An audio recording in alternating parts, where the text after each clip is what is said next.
Is up, everybody? Welcome back to Across the Board. I am your host, Alpha Dog Bets, and we have a star-studded lineup today. We have your normal host, JD, on the top right. Below JD, we have our UFC/MMA expert, Moneyline Hacks. Joe is here with us today as well. Massive MMA weekend, so we'll dive into a little bit of that.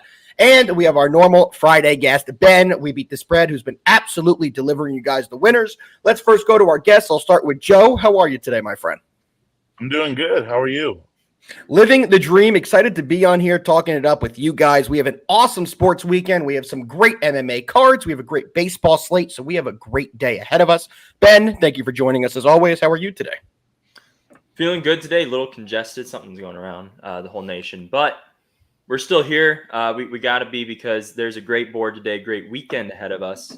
And I know we're talking baseball today, but football's only 8 days away. So, I mean, it's a good time. It's a good Friday. Before we go to JD, see how he's doing, our boy Nick Castrucci is here in every show saying we're the best in the biz. We appreciate you tuning in. Little fight today, boys. We had Tater trying to get in here first as well, but it's hard to beat Nick at getting the first comment. Nick is a dog, and he's always in here getting here first. We appreciate both of you for tuning in. JD, how are you today? Great, man. Yep, everything is still going well for us. As far as our Twitter run currently, sitting at 29-7. So everything's going absolutely great there, and we have a packed show today. So, hell yeah, we have a great show. We're going to start off with a little bit of MMA, so we're going to turn it over to our MMA expert, Joe. Joe, we know you had a good weekend last week. You want to tell us a little bit about it? You gave, I believe, a free play winner on the show. Let's hear how you did.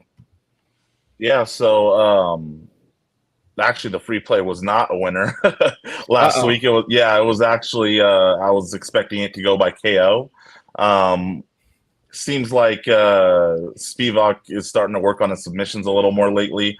His last 2 out of his last 3 fights have been by submission. Before that, I think he only had 1 submission in the UFC, and the rest of the submissions came outside of the UFC, so most of them. So I was expecting this fight to be a KO or a TKO on either side, but it looks like Spivak kind of saw Tyburo's durability, and instead of wasting energy with the ground and pound, he went for the neck and got it.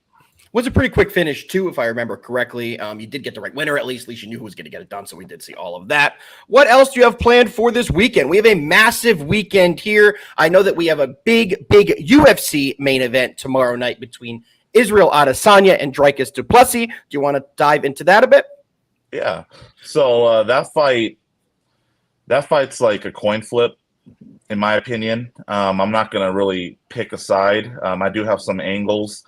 I would say Adesanya by early KO if you like Adesanya. So round 1 or round 2 TKO. He's known to get his TKOs or his KOs in the second round, like with Poton, Alex Pereira, as well as I think Derek Brunson. He got the second round KO in. Dricus, he has an aggressive, unorthodox style, so he can throw Izzy off his rhythm.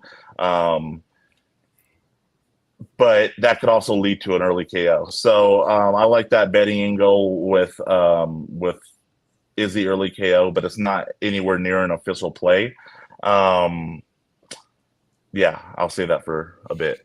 I do like it. And then looking at Adesanya's most recent fights and how he's done lately, he has lost 2 out of 3. And when you look at du Plessis' last fight, he really walked down Robert Whittaker. He really came in there and had an unorthodox kind of approach, like you just said, that may be able to get to Adesanya. Do you think we may see something similar? And does it concern you that Adesanya's lost 2 out of 3? He went years without losing and now is on a bit of a schneid. Does that make you take into account with that? What do you do when you kind of see a fighter like Izzy, who's once been so atop of his game, but right now you don't really know what you're going to get? Yeah, so that doesn't concern me too much, just because the last 2 losses were against the world champs. I mean, Strickland ended up getting the belt after, and he's championship caliber. He went to a split decision with Dricus du Plessis, so no shame in losing to that guy right now. Absolutely. He spars like 8 times a day.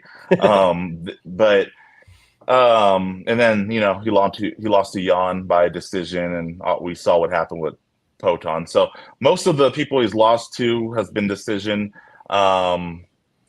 And yeah, if you were to lose, I would say it's another decision. but it does not concern me. I think that Adesanya is going to be on top of his game. I do think that there's a big threat with Duplessis getting KO'd early. Like I said, Adesanya is a little longer, much longer than Strickland. He's 6'4", and he could definitely counterpunch. So it's a reality that could happen. It's going to be an absolute banger, Joe. I know I'm going to be texting you during that fight because I'm super stoked for that main event. It's probably the first fight we've had in months that I'm genuinely super excited for. The UFC has had some terrible cards recently, and this is an absolute banger. And Ben, I got to go over to you. You are also a big MMA guy. What do you think about the Duplessis Adesanya fight? I think it's very interesting to see this line where it's at. I think you both brought up some really good points about it. Duplessis with that unorthodox style, like Joe brought up. Adesanya, as much as I do like that early KO angle, I also kind of like a late KO. I do think I agree with Joe in the sense that I do think if Adesanya wins, although he's got a lot of decision, like you look at a lot of his title fights have been actually decision wins as well as a few KOs in there. But I do think kind of with this new kind of style he's trying to approach with these losing now 2 of his last 3 fights after the historic run he was on, being such a dominant middleweight for a while. These guys have come up now, and he's lost 2 of his last 3. So I think he's kind of trying to change that, especially with that Poatan KO. I think it switched up his style a little bit. He's going to be a little bit more aggressive. I think we're actually going to see an aggressive Adesanya in this fight. I really do. So I wouldn't hate going like a 2, 3, 4-ish round KO. I don't think it'll be in the first just because usually, especially in a title fight, it's kind of a feel-out round. Absolutely. But yeah, that round 2 angle isn't bad. I wouldn't mind even kind of like a 3 or 4. But I do think Izzy actually takes his title back in this one, gets the belt back in this fight. Excellent. So we have Izzy from Ben here. JD, quickly. I know you're not a massive MMA guy, but it's a huge fight. Who's winning, Izzy or Duplessis?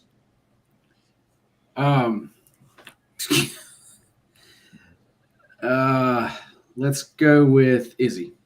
Izzy. So it looks like we have a couple of Izzy guys on the house. Listen to Ben, listen to Joe. These guys really know what they're talking about in MMA. They're some of the sharpest MMA minds out there. We appreciate you guys giving that information. Joe, do you have any plays for this weekend other than that, or is that all we have from you today? I do have a play. With all that being said, us talking about the KO early or late, which I do like late as well. I like the 4th round KO. I have it to go over 4.5 rounds. I have this to go to decision. That is an official play of mine. Okay. I do see Adesanya being a little more aggressive. But something just tells me that it's going to go over that 4.5 rounds. I mean, a lot of times when things get personal like this, actually most times the trend is that it's actually a underwhelming fight. I don't think this will be the case, but I do think both guys are durable enough, smart enough, and have the IQ to not get finished. I do think this goes the distance. I understand completely why you would pick that as well, considering Izzy's 6 of his last 7 fights have gone the distance. Stats are definitely on your side here, so I definitely love that angle. Yeah. So absolutely. That's something to keep an eye out for. Like I said, and if you want to sprinkle some other bets, like semi-hedges on fight to end by TKO or KO in the later early rounds, that's a good angle as well. But for my official play, we're going decision. All right. And Joe, before we get you out of here, we appreciate you coming in for the first 10 minutes of the show, giving everybody your MMA knowledge. Where can they get your MMA plays this weekend? If people are like, you know what, this Joe guy knows what he's doing, I want all his MMA, where can I get that? Yeah, so go and head over to MoneyBall Metrics. Go on their Twitter page. They have a good free Discord, the best out there, thriving community, and that's where you'll see all my free plays and all my VIP MMA plays. In June, we're up 40 units, and then in July, we're up 32 units, and those stats are just on MMA. And that's all I do in that group. So on top of JD winning, and going 29-7 on his free plays and winning on his VIP plays, you'll have my MMA units to stack on top of that as well. So find it all at MoneyBall Metrics. The best Discord out there. Joe, we appreciate you, brother, and I'm hoping we'll see you next Friday to get into any more UFC or MMA cards that we have. Anything else before we get you out of here, Joe? That's it. Just bet smart, stick to the system no matter what you're playing, and let's cash. Let's cash. We appreciate you, Joe. We will see you next week, and good luck this weekend. Let's get it, boys. Now we're going to move right on to the MLB show. We're going to start right into the D-backs and the Rays. Ben, you're a special guest, so we'll let you start, but quickly I'll intro the game. We have Ryan Nelson, the guy who every time he starts, I butcher his first name. He's pitching for the D-backs, going up against Ryan Pepio. Nelson is 8-6 with a 4.5 ERA. Pepio on the other side, 6-5 with a 3.9 ERA. Ben, any action in this first game? Yeah, I think this game is a really interesting spot. You see how hot the Diamondbacks have been. Honestly, one of the hottest teams in baseball right now. Tied with the Padres for 17-3 over their last 20 games. 9-1 in their last 10. They've been on quite the run. But we have an interesting line here. Makes no sense. Yeah, very, very interesting line for a team as hot as the Diamondbacks, who are, you know what? They're suddenly right there in the race with the Dodgers. Like, I didn't think a few weeks ago he'd be here, but I mean, they're 2 games back in the division, as well as the Padres. So the Dodgers should really, really be feeling the fire under their butt, because you got 2 teams that are right behind you right now. And as hot as they are, this line is just a very big question mark to me. And it makes me kind of wary about taking the Diamondbacks in this spot. As good as Ryan Nelson's been, because he didn't turn any heads last year. He didn't turn any heads at the start of this season. But all of a sudden you look, and now he has a few quality starts in July. He had 6 starts in July with a 2.41 ERA. He did have a little bit of a stinker against the Pirates 2 times ago, I should say. But other than that, he's actually been a decent part of their rotation. So this line is kind of throwing me off, but I do still think I actually think the Diamondbacks stay hot. You know, I don't fade a hot team like them. I don't think it's going to be an official play for me, but I definitely would lean the Diamondbacks in this spot because you're getting a pretty good price. And Pepio, he's coming off the IL. Like, you never really know with these recovery starts how it's going to go. So I would definitely say Diamondbacks are a strong lean for me. Yeah, I lean the same way you do, but the line makes no sense. Yeah. If it walks like a duck, quacks like a duck, acts like a duck, it's a duck. So for me, I'm not going to take any action on this game personally. Yeah. We wanted to talk about it because it's a fishy line. Wanted to see how you guys broke this game down. But when something doesn't make sense like this, I tend to stay away. Let's take a look a little bit more into stats here. The D-backs have won 6 games in a row. They've been absolutely electric, while the Rays just got swept versus Houston. The series before, they lost as well. They've lost 4 out of 5. They've lost 3 in a row. And at home this year, they're a 31-34 ball club. There is nothing about this game that should make it be a pick-em line, and to me, that's exactly why I'm staying away. JD, any action from you on this one? Yeah. Actually, like Ben actually said a lot of good points there. You have a hot team, and actually then you have a cold team. The line is definitely a little bit weird. The model has this priced at Diamondbacks at -142. So I'm like definitely showing value there. With the line being where it is, that is telling me that the books think the Rays are actually going to like score here. Oh yeah. And for me, they're going to have to prove it to me. Their offense lately has been trash. They've scored 2 runs or even fewer in actually 9 of their past 13 games. I mean, that's as bad as it gets. Yep. With actually runners in actually scoring position the last 14 days, they're batting a nice 134. Like, this offense they're doing nothing. Yep. So actually for me, like I said, they're actually going to have to prove it to me. You can get the Diamondbacks, you can get their money line currently at a -105, and that is going to be a play. Is it an official play or more to come in best bets? It's definitely going to be an official play. It actually may not make my best bets then. But it is going to be an official play from JD. Yeah. Glad you clarified that for the people. He will be on this play today. So if you do like it, get in now because the odds are at a pretty good value, in my opinion, if you want to go down that side. Let's keep it moving right along, boys. We have the Red Sox who are visiting the Orioles. Fun stat about this one. The Orioles are up on the season series 6-1. So to me, they've owned them this year. That's definitely something to monitor when taking a look at these games. Pitching matchup tonight also favors the Orioles. For the Red Sox, they have Cooper Criswell, who's 4-4 with a 4.0 ERA. But for the Orioles, they have their guy. Corbin Burns is on the bump, 12-4, 2.71 ERA. Ben, we'll let you lead this one off because you are our guest per usual. What do you think? Yeah, for this one, I was going a little back and forth because I don't love this line. Orioles are -180. I would never take a money line that high. I wouldn't take a spread that high. But I will say, effectively, Corbin Burns, He's obviously a household name at this point. He's got one of the best ERAs in baseball right now. It's hard to really ever fade him. And at home, he's been even better for them this year. 2.09 ERA at home this year. And it's not just, a spot start for him, because the Red Sox, in 54 career at-bats, they have only 5 hits off him. They're hitting .093 against him. So as much as I would want to take the Orioles in this spot, I feel like we get kind of a low-scoring game here. The Orioles have been in some low-scoring games as of late. You kind of look at their last 5 games here. 3 of them have ended under 7 runs. So, and we're kind of hanging at 8.5 total here. I'm kind of thinking my favorite play in this game is going to be under 8.5. Criswell, yeah, you're going to have to get a good start from him. But the Orioles have been kind of mid against right-handed pitching. Actually perfectly mid, 15th over the last 2 weeks against right-handed pitching. So they haven't been quite as hot offensively. Of course, they can explode any game. They could in this one. But I still think that we're going to see another under here. The Orioles have been in some pretty low-scoring games as of late. So I think this could be like a 3-2, 4-2-ish type game and give us that under 8.5 here. Question for you, Ben. Does it worry you that this is basically a bullpen start? Cresswell is coming off the COVID list. So does any of that take in effect when you make your betting here? I'm reading here that their plan is to make it a bulk relief appearance. Hope is for 3-ish innings out of Cresswell coming off the COVID-19 list. Does that affect your totals when you know it's going to be a bullpen game? Their bullpen's done decently, though, so I understand why you'd still like the under. Well, I was just going to say, they only used 2 guys yesterday. They used Sugart and Horn yesterday, and Horn isn't good anyway. Correct. They have a pretty rested bullpen. Winkowski's rested, Bernardino's rested, Zach Kelly's rested. All 3 of those guys have an under 4 ERA. So, yeah, their bullpen's actually been pretty good. They have pretty much all their arms available, including Kenley Jansen, who's been pretty good. I know he's been a little iffy, but 2.79 ERA still in the season. So their bullpen's rested. I'm not super worried by a bullpen angle for them. I still like the under with that.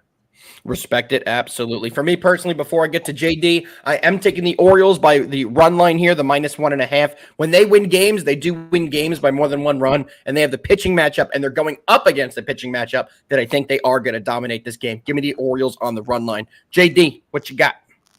Yeah, I'm seeing this game a little bit of a different way here. We actually talked about the Red Sox games yesterday, and about how actually they're going over. They're going way over. I actually believe Clee Picks, he told us they were averaging 13 runs a game over the past 2 or 3 weeks. Yep. It was just a crazy stat. But I like the actual Orioles side here. But actually, here's how I'm going to play it. You have actually Cooper Criswell, just like you said. He's actually coming back after actually being on the COVID list. He's okay. But he actually has faced the O's and actually one start this season, and he actually gave up 7 runs. This to go along with that, this actually should be a short start for him. The Red Sox bullpen, I actually personally think is trash.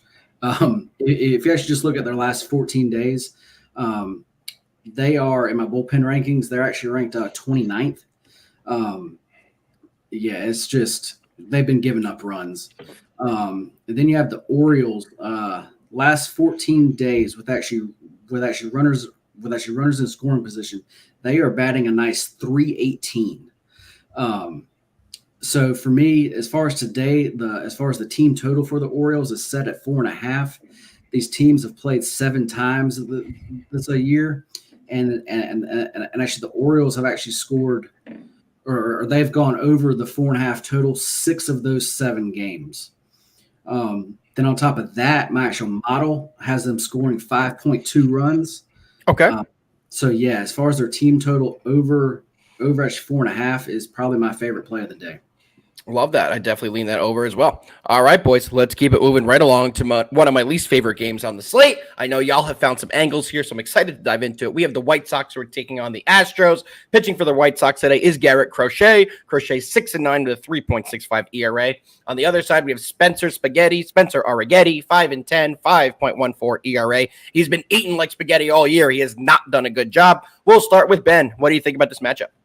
This is actually one of my favorite plays today, and I'm going to absolutely eat the chalk. I'm going to look like the squarest person ever, but sometimes it works, and I'm taking Astros -1.5. We're getting a run line at even money here, and I get it. Everyone kind of sees Garrett Crochet, and yes, he was an all-star selection. However, since the all-star break, by the way, he hasn't been that good. Like July, he had a 4.85 ERA. He's only had 2 starts so far in August, but one of them he gave us 7 earned runs in 2.1 innings to the Cubs, which is actually the last time we saw him. So yeah, he was really good. He was an all-star selection, that kind of thing. But I think we're seeing a little bit of regression. And honestly, I'm not surprised if we would see even more today against the Astros, who are a team that just the last few years, and especially into this year, they've always dominated lefties. They've always been a good team against left-handed pitching. That's just kind of been their thing.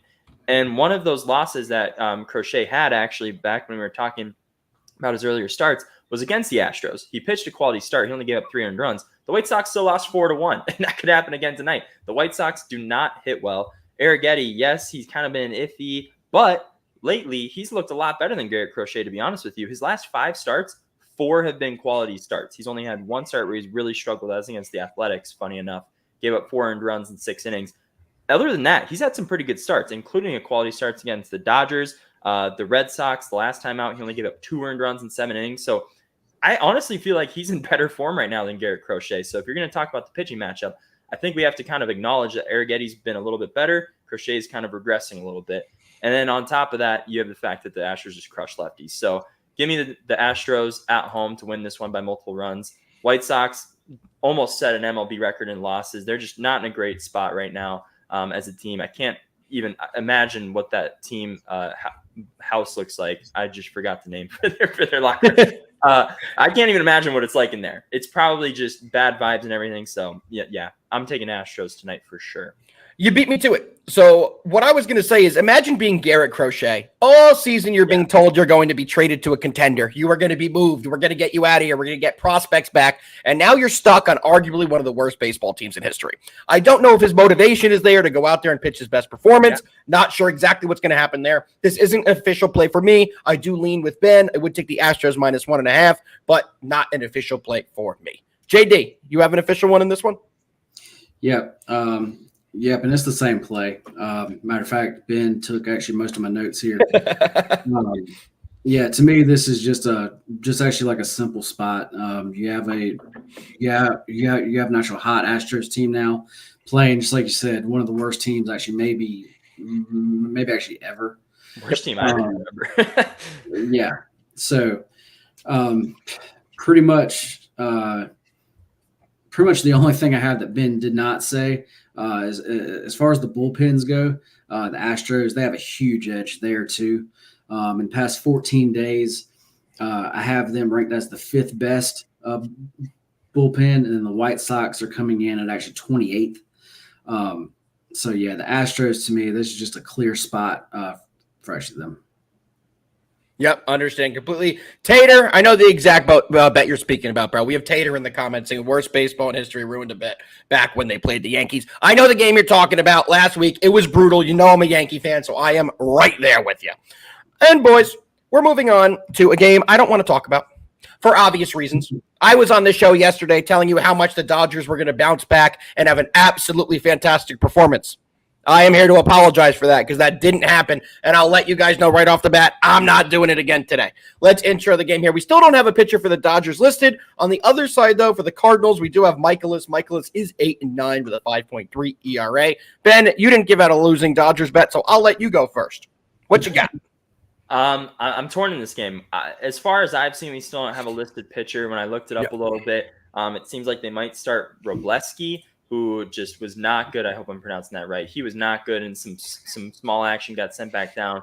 However, with just everything going on right now with them, they're not going to force Glasnow to start today. You definitely don't want to force arm like that when you're looking at a coming down to them, especially into the postseason.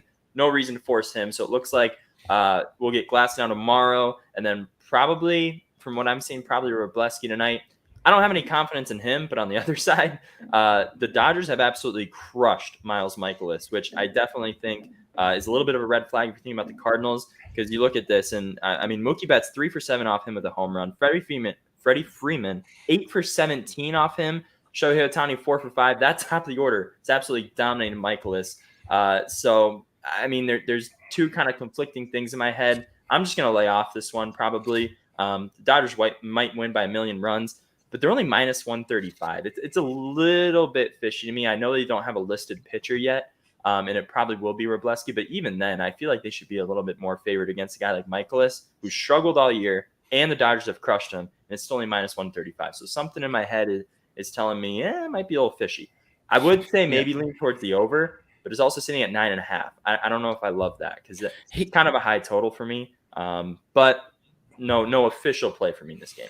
That would scare me too, the total, because looking at the Cardinals' most recent series, they got swept all 3 games in Cincinnati, who's not a team that exactly scares me on the offensive side. The Cardinals scored a total of 4 runs in 3 games there. So it's tough for me to find any angle on this game. We all know I gave out the Dodgers the last 2 days.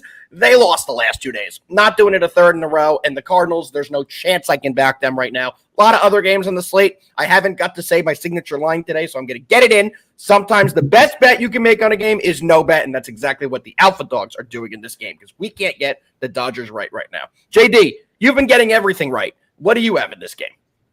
Well, I have a bet here that I absolutely love.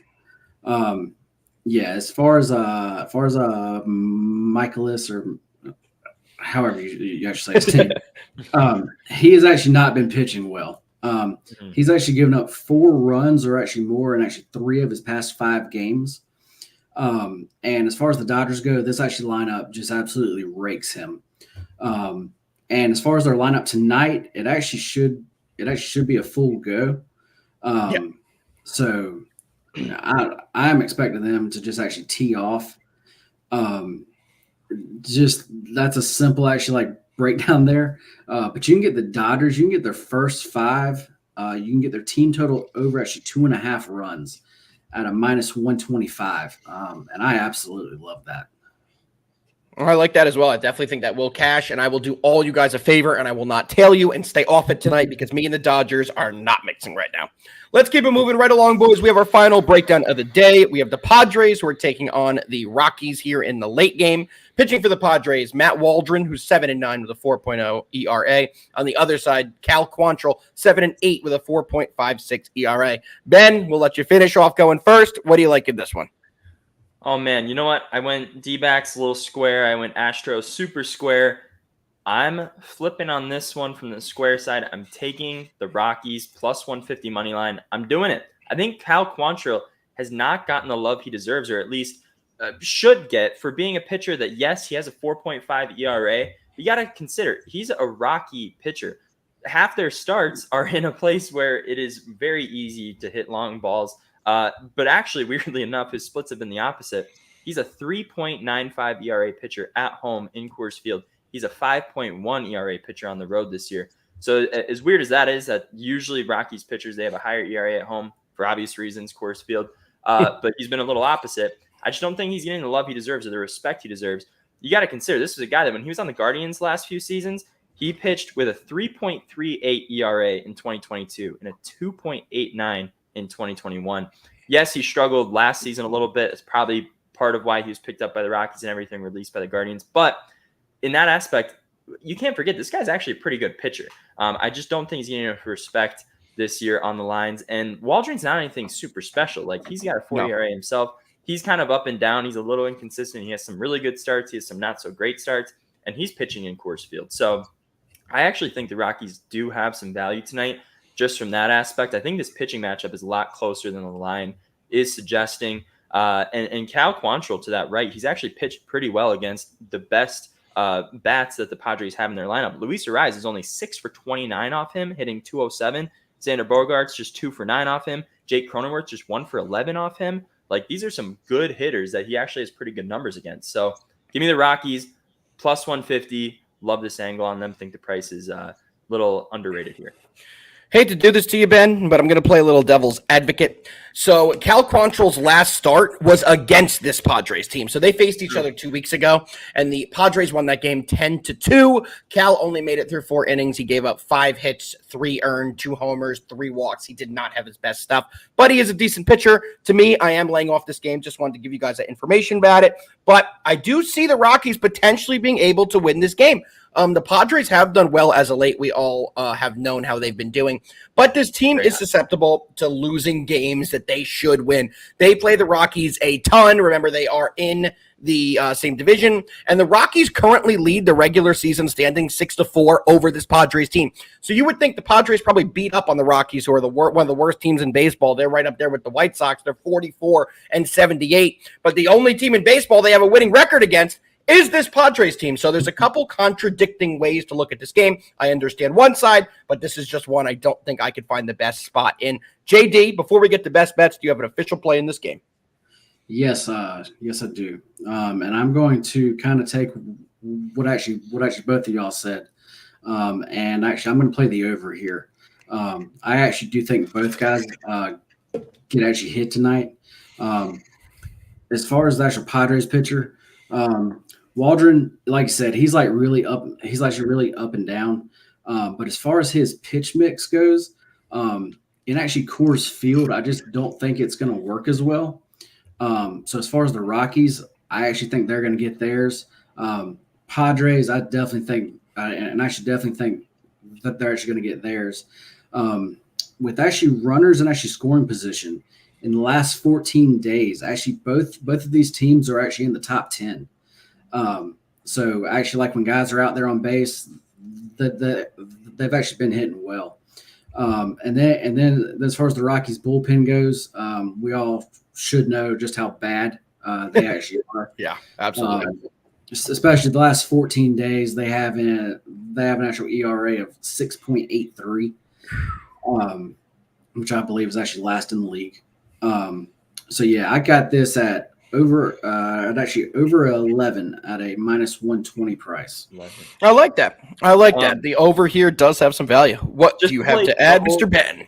Well, I just want to play double devil's advocate because actually Cal Quantrill, early in the season, before his last start against the Padres, he did go 6 innings and only give up 1 run in San Diego against them because he's had 2 starts against them this year. So that's double devil's advocate. So yeah, he could struggle again. Sure. But That's the best part about like baseball. That's the best part about baseball facts. You can look at things so many different ways, analyze things different ways, and people come out with different answers on how you want to read it. I love that way. It's the hardest sport to cap by far. I would say 100%. Yeah, so and many numbers. Yeah. And that's the best part about having a show like this. You can hear everyone's different angles, and you guys, the listeners, can decide which you want to tell, which you don't. That's the best part about it. Boys, we have about 900 people in here. I think they are all waiting for one thing, and you boys already know what that is. We're going right into best bets. Ben, as our special Friday guest, lead us off. Do you have 1? Do you have 2? Do you have 3? Do you have 4? Do you have 5? How many best bets do you have for the people today? I have 3. One is hard to call best bets. I wouldn't say like put a lot of units on it, but one of them is actually a home run prop. And it's Josh Bell of the Diamondbacks. Yeah, he's been a little cold now, but I think he's due. If you want to ever say a guy's due for a home run, I think he's in a good spot tonight. He's got that lefty on righty matchup. He's a switch hitter, but he hasn't hit one in what I was just trying to look at 7 games now. But since he was acquired by the Diamondbacks, he's had 2 multi-home run games. So we know he's got the pop. He was super hot in July, hitting a ton of home runs. Kind of cooled off a little bit. I think he's kind of due for one tonight. He's got that good lefty on righty matchup against a guy coming back off the IL. So I think this is a good spot for him, and he's a huge price. I think on some books you can even get plus 600. I got plus 540 on it, but it's a very high price for a guy with pop like him. So that's going to be my first one. I wouldn't say, even though it's a best bet, I wouldn't put a full unit on it or anything. It's a home run prop. So do what you will with that one. You can put it in a parlay or whatever you want. The other 2 actually come right from the show because they actually are 2 of my favorite bets. Astros minus 1.5. I talked about that one when we kind of covered that one. That really is one of my favorite plays today, and it's even money. I think if you're going to get a run line like that, it should always be even money. I hate playing juiced run lines in baseball. So I love that one's right on the cusp of that. And then Rockies. I really think there's something about it. I think they're underpriced a little bit tonight. You're getting a really good price on them. Some books even have plus 150 out there, plus 145. I just think that's a very good price, good value on this team tonight. I think Cal Quantrill's being a little overlooked. Waldron isn't all that great. I talked about it a few minutes ago. But, yeah, that's honestly one of my favorite bets tonight just from a value aspect. So those Love are it. Love it. I'll quickly give you guys my 3, then we'll get to the star of best bets, JD, who I believe is on a 302 run. The guy can't miss. My best 3 guys. First, we're starting out with the D-backs over the Rays. I do think D-backs are going to get it done, minus 108. Second play, we're taking the over 6.5 in the Seattle Mariners-Pittsburgh Pirates game. We did not talk about that game, but that's one, if you watch this show, you know how I feel about flat 6.5 lines. It's a big pitching matchup tonight. We have Paulie Skeens on the bump. Everyone's going to be taking the under. This game's going over 6.5. Third and final bet is going to be the Baltimore Orioles at the minus 1.5. I have to join with the boys. We're going to all cash that play. JD, 950 people here waiting on the best bets to keep the streak going. What you got for the people? All right, so we actually broke down 5 games, and actually I gave out a play on actually every game. I actually did play all of those plays. I do have 2 games though that actually kind of stick out a little bit more. Going to go to the Red Sox, and we're going to go to the Red Sox and actually Orioles game. Going to take the Orioles team total over 4.5. I got that at minus 115. Okay. Then we're going to go to that Dodgers game. Really like this play. We're going to take the Dodgers first 5 team total over 2.5 at actually minus 125. Love it. All right, boys. Well, it looks like that's going to close out the show. We will be back on Monday. Nick Castrucci, a little quick message for JD. No pressure. You got to get these right today. I agree with Nick. You got to keep it rolling. But, guys, amazing show. Thank you to Joe for who hopped on at the beginning. He went over the MMA. Huge card in MMA this weekend. There's a PFL tonight, I believe, and there's a UFC tomorrow. MoneyBall Metrics has all you guys covered. Tap the free Discord link. Come cash with us. JD can't lose in there. It costs nothing. Get in the Discord. Come win with us, and we will see you guys on Monday. We appreciate every single person in here. 975 left. We'll see you on Monday. Ben, our special guest, anything else before we let you go? Good luck on all your bets, guys. It's a great weekend. Let's have some fun. Let's have some fun. We appreciate everyone who's tuning in. We'll see you Monday. Peace!